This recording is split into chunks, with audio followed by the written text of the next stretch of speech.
Listen, every single day, forces you've probably never even heard of are moving your money. The Fed, AI, geopolitics, currency wars.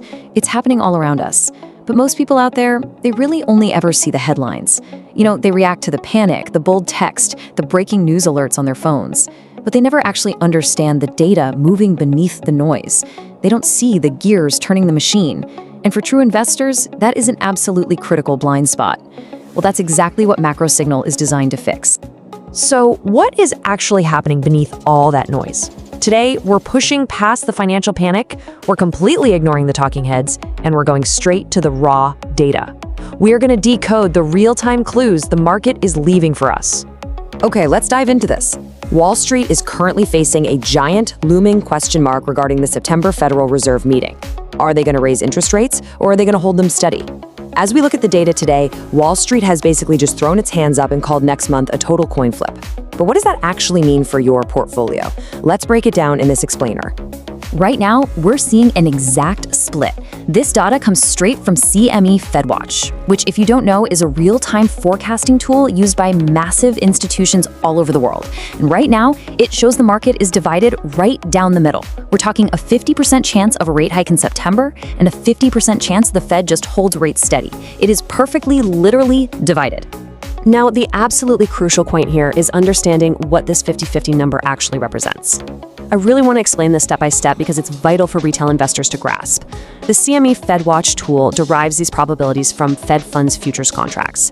Basically, these are financial instruments that traders use to hedge against or speculate on where the Fed is going to set its benchmark rate. So mathematically speaking, a 50% probability doesn't mean there's a literal coin being tossed in Washington. It implies that the billions of dollars flowing through the futures market are in a state of perfect gridlock. Half the money's betting the economic data forces a hike, and the other half is betting the data forces a pause. So for us as retail investors, here's how you should and shouldn't use this number. Please do not use this 50-50 split as a crystal ball to make aggressive, risky bets on direction. That's a trap. Instead, you use it as a gauge of peak uncertainty. It's a symptom of a highly divided market reacting to wildly conflicting economic data. Any new piece of data right now is going to tip these scales dramatically. Section 1. Conflicting clues. Jobs versus inflation. Let's see how this builds. What exactly are the conflicting macroeconomic clues causing this massive split? Right now, it's essentially a giant tug of war between two really powerful forces, the job market and inflation. Just a week ago, the odds for a September rate hike were sitting at 67%. It actually looked fairly certain. But then, we got a sudden bearish signal. Last week's employment report unexpectedly showed the US economy actually lost 23,000 jobs in July. Ouch. That weak jobs report immediately pulled the rate hike odds down to 50%, suddenly favoring a steady hold to protect the economy. But fighting against that on the other side is a stubborn bullish signal for rate hikes. Expected annual headline inflation is sitting at 3.4%. So the Fed is staring at a weakening job market that desperately needs a break, versus sticky inflation that might need another hike to finally cool down. And that brings us to the ultimate tiebreaker, Wednesday's Consumer Price Index, or CPI report. The consensus estimates have headline inflation coming in at 3.4% for July, which is down just a tiny fraction from 3.5% in June. Core CPI, which strips out the super volatile prices of energy and food, is expected at 2.5%. If this report comes in hotter than expected, those 50-50 odds are going to swing wildly back toward a rate hike. If it comes in cooler, traders will lock in their bets for a steady hold. Wednesday is literally the day the scales tip. Section 2, the geopolitical shockwave.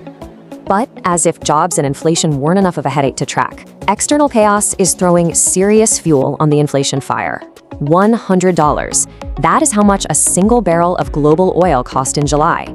The ongoing US conflict with Iran caused a sharp, abrupt rebound in global oil prices. And look, energy costs permeate absolutely everything in the economy, from manufacturing to shipping, all the way to what you pay at the gas pump. And that sudden surge in July is exactly what raised expectations for higher Fed rates by year-end in the first place. Now, thankfully, we have seen oil prices cool off a bit recently to around $80 per barrel. However, that's still well above pre-conflict levels. The ongoing tensions in the Middle East remain a completely unpredictable wildcard for the market. It's this constant looming threat that could easily spike energy prices again, sending inflation right back up and completely destroying any carefully laid plans the Fed might have had. Section 3. The Fed's new silent treatment.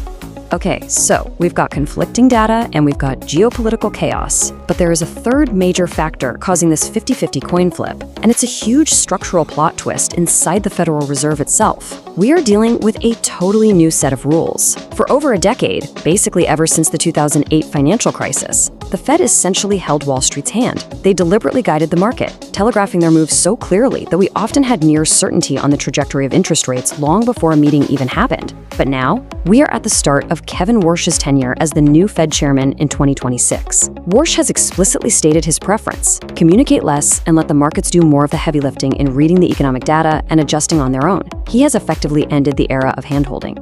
And this brilliantly illustrates a point made by Michael Pierce, the chief economist at Oxford Economics. He said, so part of that is a feature rather than a bug of this new Fed chair and his preferred style of communications. The confusion you're seeing in the market right now, that 50-50 coin flip, guys, it's by design. Chairman Warsh wants to go into these meetings without a predetermined outcome being broadcast to financial markets. Every single meeting is now considered live.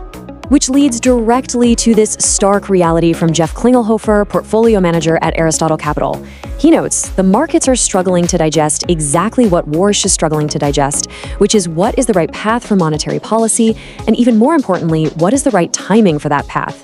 Both Wall Street and the Fed chair are staring at the exact same confusing economic dashboard, and honestly, neither side knows exactly what lever to pull yet. Section 4, the Wall Street divide. So with the data totally tangled up and the Fed staying uncomfortably quiet, how are the biggest financial institutions actually placing their bets? When we say it's a 50-50 market, we aren't just talking about computer algorithms here. We are talking about the absolute brightest human minds in finance being completely fractured.